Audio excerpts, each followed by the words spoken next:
By far the most common prefix in Welsh are the two letters CY. They come at the beginning of our own name for our own country, of so many of the plurality of our words for the singular English community, and of the multitudinous nouns and verbs that can be created with a simple anyone can do it addition of keyed. In 2020, 9 social enterprises from all parts of Wales started on a 3-year programme of collaboration. Central to Llechi Glo a Chefn Gwlad was the fostering of a new cohort of 27 community development workers, the success of which could well require a series of films following so many paths of learning and experience. But what this unadorned film focuses on, however, is the dynamic of partnership, a dynamic that enabled such an ambitious programme to be so thoroughly successful.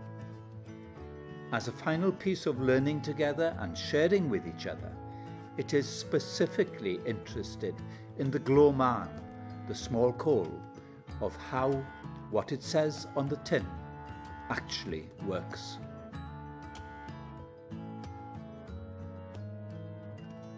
So mae Llechi Glo a Chefn Gwlad yn casgliad o 9 mudiad o'r Gogledd Cymru yn Gwynedd, y Llechi, 3 yn y Cymoedd, y Glo, a 3 ar draws canolbarth a Gorllewin Cymru, Chefn Gwlad. A dyn ni wedi bod yn cwrdd ers 3 mlynedd, wedi cael pres gan y sefydliad ranc. Un neu 2 peth, un ydy i cyflogi arweinwyr cymunedol. Mae mwyafrif ohonyn nhw wedi bod yn bobl ifanc, ond nid i gyd. A mae'r bob mudiad fel yr orsaf wedi dewis pa maes maen nhw eisiau gweithio ynddo. And that common thread is that we work within communities. And it doesn't have to be a geographical community. It can be a community of farmers or a community of carers, or it can be within a geography. But we all have that that passion for, that care for our communities. It's about shared learning, and because we all do quite different kind of activities and different sorts of things, but we all have been caring about where we live and about the people at our heart. Rwy'n cyfle I ni weithio fo'n gilydd I greu byddin o arweinwyr cymunedol newydd, a da ni wedi datblygu a codi hyder unigolion yn y 9 cymuned, un bob blwyddyn. 9 young people each year, so there's 27 across the 3 years, from those local communities to develop their own skills, their ideas and their career paths, who then feed back into civil society and the foundation economy. A group that striving to make Wales a better place. That's what I see it as. I'm laughing because I remember the conversation so clearly. I was driving up to Aberystwyth and I had my wife in the car with me, and my wife has worked in the not-for-profit sector for pretty much all her career. And we were driving up and I had a call from Ffion from Tir Coed, who's one of the other partners there. And it was on hands-free, and Ffion said, "Gareth, can I talk to you about an idea?" And she went off and she ran through this whole idea of the partnership and the leaders, the interns and everything else. And she went through the whole idea and she said, "So what do you think?" And I said, "Ffion, can I think about it and give you a call back?" Yes, okay. Hang up, and I said to my wife, "Have you any idea what she was talking about?" Oedd o'n gyffroes, hefyd oedd o'r fatha, oedd y cymuned mor wahanol, ond eto debyg efallai, y dylai hyn ddim gweithio ar bapur. It was so different. It was so unusual. It was so different to anything I'd ever experienced. I couldn't figure out what on earth it was. Mae'r 3 cymuned yn Gwynedd. Oeddwn ni wedi bod yn sôn am cydweithio am sbel, a doedd ddim dod gyda'i gilydd. Ar y tro cyntaf, cwrddais I efo blaen y Bethesda, oedd yn y car yn mynd lawr i'r Llandinam i cael cyfarfod i dechrau trafod Llechi Glo Chefn Gwlad. North, mid, south. Reality of it is we're all experiencing very much the same things, but like you've said, we're all experiencing them in different ways. My first experience of working in the not-for-profit sector running Tir Dewi. Prior to that, I had a very commercial, very competitive, very suspicious, very profit-driven career. And working collaboratively with people was anathema, really. It was, now you don't work with people, you beat them. So I had no experience of collaboration in that sense. Collaboration where everyone is giving. My mantra is, well, what can I take? Hence my first reaction, that I thought it was about getting funding for nothing. And so I really didn't get it, to be honest, at all. I couldn't quite see how these very different organisations would be able to get something that would work for everybody. Yn ymarferol, mi weithiodd yn wych dros y 3 blynedd dwytha. Mae wedi bod yn anhygoel o brofiad. It does massively. It shouldn't work at all. We shouldn't understand each other. How does it work? It does work. It does, okay, absolutely it does work. It did work, and still working. It works because we all care. We all care. We care about different specifics. I care about farmers and farming families and those who are perhaps disadvantaged and struggling. Yeah? But the other organisations care about their communities and the individuals within those communities who are maybe disadvantaged and struggling. Does dim angen I cael allbynnau cadarn, does dim angen I cael targedau sy'n gyrru y ffordd ydych chi'n ariannu pethau. Oedd yn really hyblyg ac o'n i'n falch I weld hynny, oherwydd oedd yn rhoi lle I ni I datblygu y prosiect fel oedd yn mynd ymlaen. And suddenly you've got a group of people who are able to do something, motivated and passionate about doing something, and, importantly, doing something. I think what cemented it for me was going down and visiting the other projects. I particularly remember the visit to South Wales, and that was when it really struck a chord and the penny dropped, and I understood what we could get and how it might we all would get something from this and be stronger from it. Felly oedd lot mwy o pwyslaeth na oeddwn ni disgwyl a rannu a dysgu o y naw mudiad. We discovered a common language of community resilience, common language of bloody-mindedness, to be honest, a common language of having survived lots of struggles as organisations and communities, and also a common language of purpose, that things could be better. And each one of the organisations in the Llechi Go partnership has got different skills and different assets. So the partnership up in North Wales, they have massive focus on energy regeneration. All that is really valuable learning that can be translated and we can learn from and translate onto the ground. I think we all work towards the same sort of goals, and been very much inspired by seeing what's going on in other projects. Ond be oeddwn ni hefyd yn dod fewn i'r prosiect oedd y parodrwydd na I ddysgu gan ein gilydd. Nobody knows everything themselves. They just know snippets, don't we? Rhannu yn arbenigydda, ond hefyd rhannu yn gwendida ni. Geisio trio cael cefnogaeth y partneriad eraill I helpu ni weithio trwy pethau. Nothing's, we do that and that's ours. I think I could ring any of the line managers and say, well, we're doing this. You've done something the same before. Could you, so I wouldn't be afraid.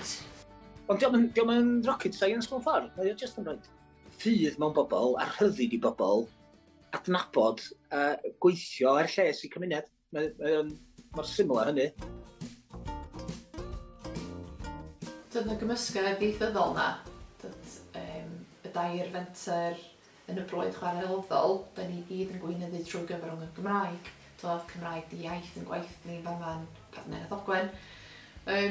Doedd hynny'n sicr ddim yn wir am y mentra yn y Canolbarth ar de, ond doedd o ddim yn broblem. Mewn ffordd, o'n i'n gweld bod yr prosiect yma wedi bod yn gyfle i godi ymwybyddiaeth y mentra yna o pa mor normal ydi o i ni ddefnyddio'r Gymraeg.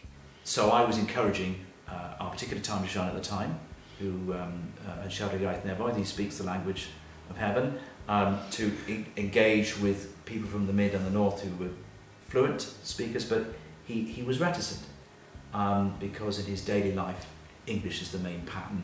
A dwi'n gwybod bod yna lot o'r arweinwyr cymunedol yn yr ardaloedd eraill wedi cael ei sbarduno i ddefnyddio mwy Cymraeg ers bod yn rhan o'r prosiect yma.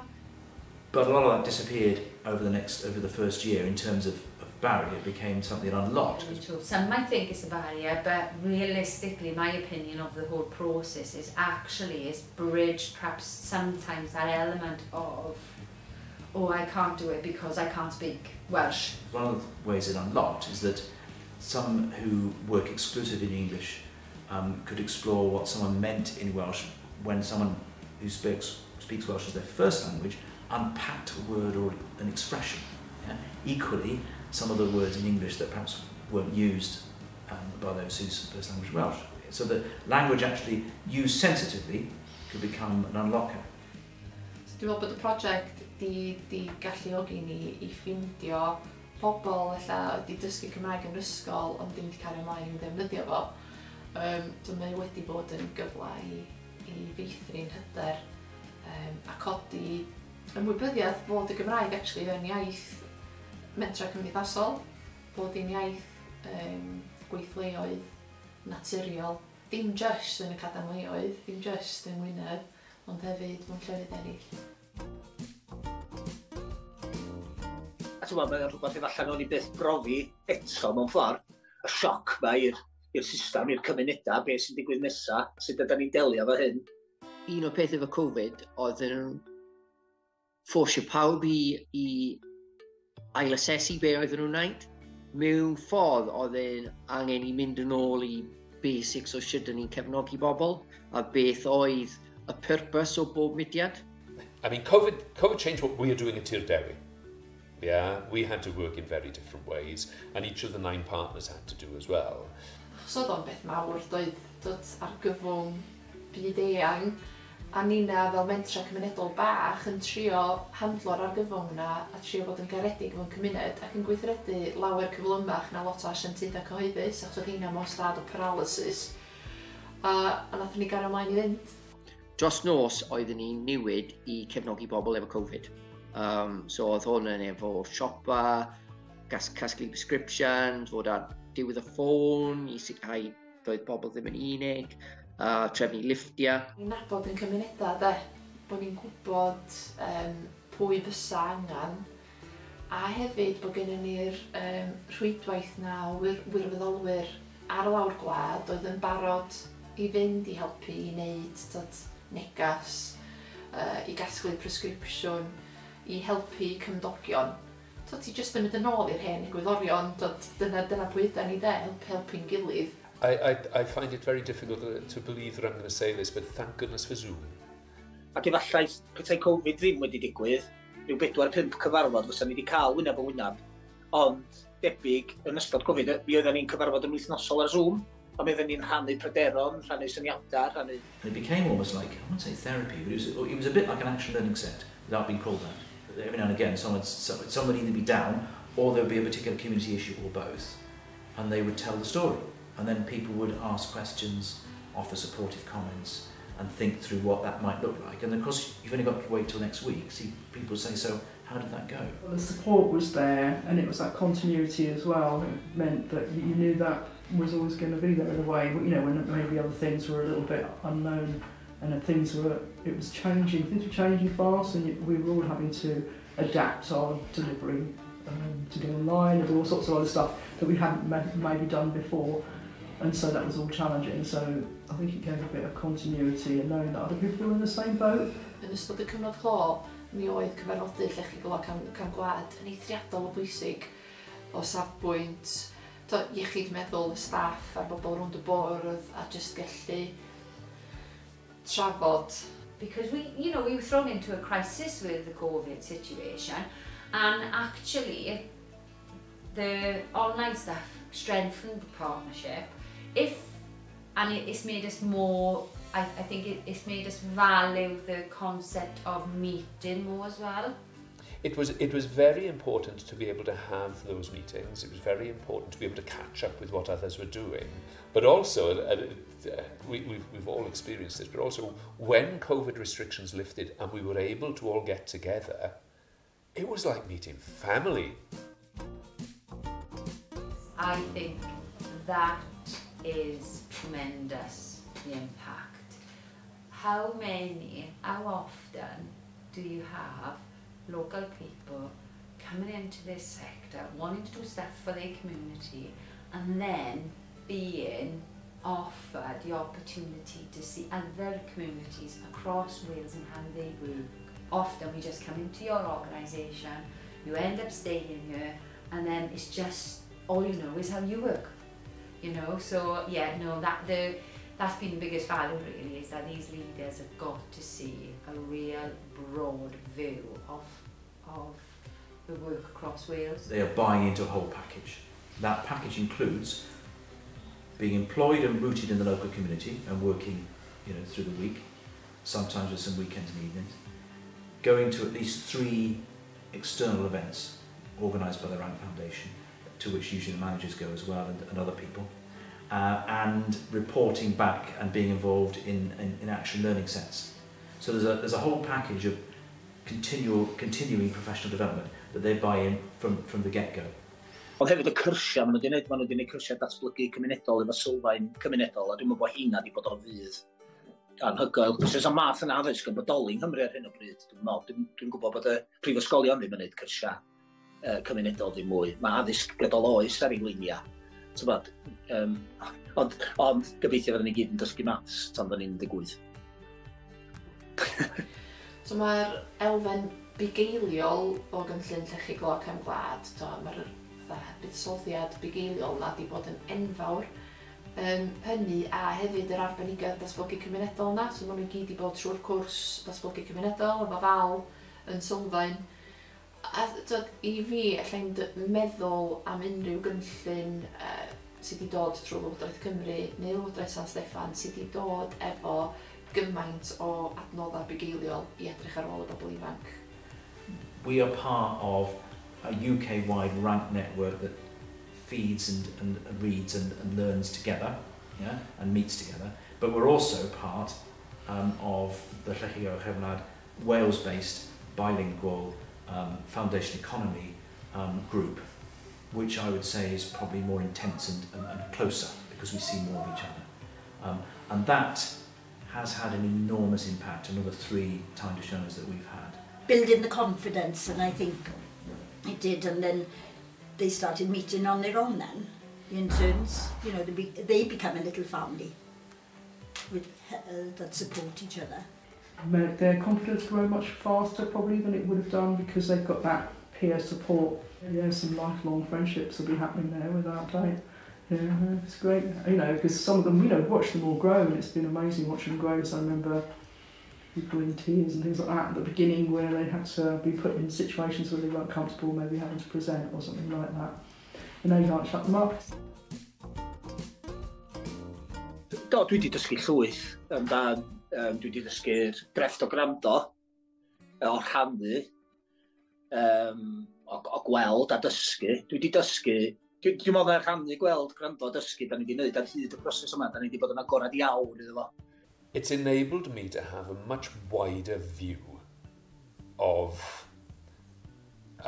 this will sound very grand, but a much wider view of what we are doing at Tir Dewi, but a much wider view of the community in which we're impacting, and the wider community beyond just farmers.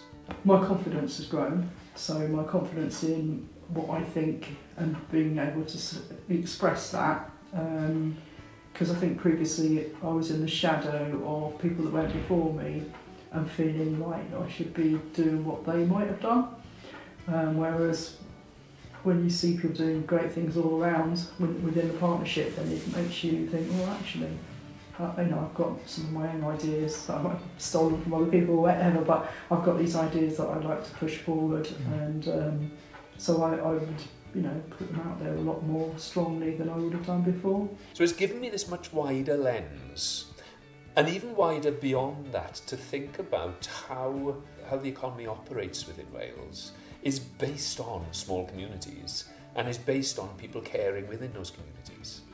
Yeah, and I would never have reached any of these thoughts, any of these thinking directions, or any of the conclusions without the impact of Llechi Glow, without being turned in that direction by the other organisations, by the other partners. But being part of the partnership helped me personally to expand my thinking and look outside, because you often get so caught up in everything that you're doing that you're always, looking inward. And going out, meeting the other partners and looking at their projects made you look more outwardly. And then you just look at things in a bigger way and see your part within everything else that's going on and see how you fit with that a bit better. I think it's given me a broader perspective on what's out there, helped me to look beyond Rhondda and South Wales. I think it's given me a clearer perspective on the diversity within Wales. Diversity of thoughts, diversity of language and approach. Because you've got to reflect that sometimes communities get a little bit tired, and it can't always be bump, bump, bump, but sometimes you just need a little spark, and that's what this, for me as a partnership enables. Ar hyd y blynyddoedd dwi wedi gweithio o gymaint o asiantaethau cyhoeddus sydd yn cyfeirio chdi at hyn a llall. Ond beth yw'r rhwydwaith yma ydy bobl ti'n gallu codi'r ffôn. Ti'n clywed am hwn? Be mae grant ma'n feddwl? Be ydy'r criteria yma? Mae'n berthynas fatha lle da ni gyd ar yr un lefel o ti'n ofyn gofyn cwestiwn. So dy o ddim yn beiriant yn cyfeirio chdi at wefan ac yn e-bostio dolen i chdi neu rhywbeth. So mae o'n wedi bod yn gret fel yna. Coming back from some of the visits, I was absolutely buzzing. And came back talking really passionately about things and all excited and feeling really energised by seeing what was going on and spending that time with other people that are so positive. So obviously I've come back raving on about stuff, and so that's had an impact on other people because they've seen the impact on me, so they want a little piece of that then, don't they? Os oedd na rhywbeth yn llwyddo mewn un cymuned, wel, oedd y syniad yn cael ei drawsblannu a'i efelychu mewn cymuned arall. So enghraifft, mae criw siop Griffiths a Nina wedi bod yn datblygu food share cynllun rhannu bwyd. So mae gen ni pantry pesta fama. Felly, da ni wedi bod yn rhannu profiadau o ran sut i sefydlu'r pethau yma. Mewn 3 mis byddwn ni'n agor canolfan mentegarwch i pobl ifanc.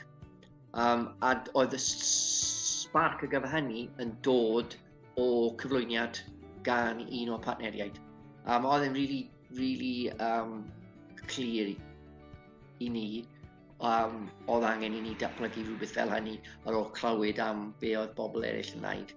So when we visited Pengroes, the cars, the electric cars, I mean it's work in progress, but that really has inspired us to think, right, okay, we need to be really thinking about offering energy locally, electric, the potential of electric cars and renewable energies, because what that has demonstrated that a community group can do it. So dyn ni byth yn gwybod pa mae cyfleoedd yn dod, bydd rhywbeth o y trafodaethau dyn ni wedi cael, bydd e'n cefnogi ein meddwl a'n gweithredu. As a direct response really to the seeing how that's worked in the partnership within our work here now, we've been doing much more with other organisations locally as well, with a kind of like the glue, if you like, to enable more things to happen. Rhaid roed y mys ar un peth arbennig dwi wedi dysgu, dwi'n teimlo bod fi wedi tyfu fel person Ond ella bod hynna hefyd am bod fi'n mynd yn hen. You can tell by my accent I'm not from Aberystwyth originally, you know, I'm an outsider coming in, but I feel like I've grown into my place here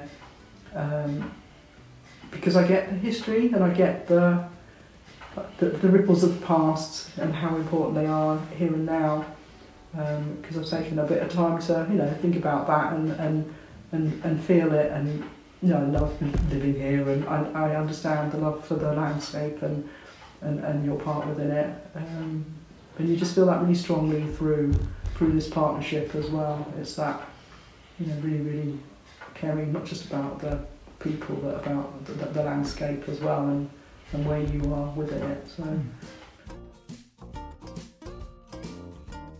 I suppose the relationships, we still have those relationships. You know, you still be able to, hi Julie, how are you doing? You know, can we pop over? You know, we're coming to an end now, but I don't think the momentum has dwindled. I think it's still going along because nobody wants to finish. Y cyfeillgarwch, uwchlaw popeth dwi'n meddwl. Y rhwydwaith hefyd, tod yr unigolion na ti'n gwybod, allai ymddiriad yn hein, allai godi'r ffôn, allai sgwrsio fy nhw, ymwneud â gwahanol bethau. Or, you know, Mel, you know, I've got a great group of people that are really interested in energy regeneration. Can we come and have a conversation about your micro-hydro scheme? Would you be okay for us to come up and visit? Those links and connections still there? Gwaddol amlwg ydy bod lot o'r arweinwyr cymunedol wedi cael gwaith efo'r mentra, a bod nhw'n parhau i weithredu fel arweinwyr cymunedol. Ac amball un di gadael y sefydliadau, ond maen nhw dal di cael yr rhyddin na o weithredu cymunedol efo ni. Wel, maen nhw di mynd â hwnna efo nhw, a gobeithio bod nhw'n defnyddio fo wan yn lle bynnag maen nhw yn y byd. Ar un y bryd, da ni trio i creu rhywbeth tebyg i Llechi Glo Chefn Gwlad ar lefel Gwynedd. So mae hwn wedi dod yn uniongyrchol o'n profiad o'r Llechi Glo ar y rhwydwaith yna. So da ni trio i helpu creu y rhwydwaith tebyg yn Gwynedd ar un y bryd. Dwi'n meddwl bod y math yma o gynllun yn hanfodol i dyfodol gwaith cymunedol ar draws Cymru. Ac yn hynny yn rhywbeth fel Arfor er enghraifft. Dwi'n meddwl bod yna potensial aruthrol i meithrin gweithwyr cymunedol Cymraeg o fewn i cymunedau. Buddsoddiad yna mewn codi hyder, unigolion, yn ei gallu nhw i weithredu yn gymunedol ac bydd i cymunedau. So mae hwnna wedi bod yn bwysig a mae wedi bod yn buddsoddiad amhrisiadwy. Mae wedi bod yn buddsoddiad werthfawr iawn yn ein prosiectau ni. Cos doedd dim lot o strings, oedd ddim mwy am datblygu y pobl a datblygu ni fel reolwyr, a dwi'n meddwl mae wedi gweithio. Buddsoddiad yn sicr, buddsoddiad amser, buddsoddiad pobl, buddsoddiad ydy'r gair de. Utilising all these partnerships is investing in your organisation, it's investing in your staff, your individuals, and that the investment gives people the skills, the knowledge that they need. Be well na meithrin a hybu gweithwyr, a talu gweithwyr cyflog teg i weithio fewn i cymunedau, i datblygu cymunedau.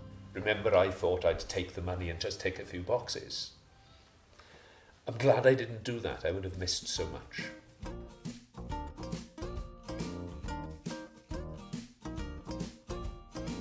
Angerdd at ddatblygu cymunedol. Mae hwnna'n hollol allweddol. Well, we're all like-minded. We all want to bring about social change. We all want to learn. We all want to improve our communities. Pob ar unigolion sy'n gweithio efo mudiadau sy'n rhan o Llechi Glo Chefn Gwlad. Maen nhw pobl sydd wedi bod yn gweithio yn y meysydd am blynyddoedd, a mae bob un ohonyn nhw yn ei ffordd o hun yn rhyw fath o enghraifft i siwrd i wneud pethau yn iawn efo cymunedau. Individual commitment, passion for community and a love of nation. A hefyd arweinwyr eu hunan. cos nhw oedd ffocus y prosiect. Ac eto, mae dyn ni wedi gweithio fe 27 person dros timeline diwetha. Ac dwi'n bob un wedi dod efo rhywbeth gwahanol I eu mudiadau nhw, eu hunain, ac i'r rhwydwaith. A heart and a reason for us to start speaking to each other. Knowledge, sharing. This conversation wouldn't have started without this mad idea of Llechi Glywach Chefn Gwlad. Empathy. It's the common link of having the leaders and all feeling responsible for their developments and their broadening, which has brought us as managers to the same conclusions and the same benefits. We've experienced the same benefits by trying to give them to others. Being good at listening. Dyna beth sy'n anhygoel amdan Llechi Glywach Chefn Gwlad ydy cynhwysio yna. Maen nhw gyd chydig bach yn wahanol, ond da ni gyd yn adeiladu, neu'n pobi, neu'n coginio am yr un peth, neu'n cymysgu. Respect for each other. Pan ti'n dod ar cynhwysio yna at ei gilydd, mae o'n, hyd a lledrych. Da ni wedi cyffwrdd yr ochr beth sy'n bosib. Mae o mor gyffroes beth sy'n bosib.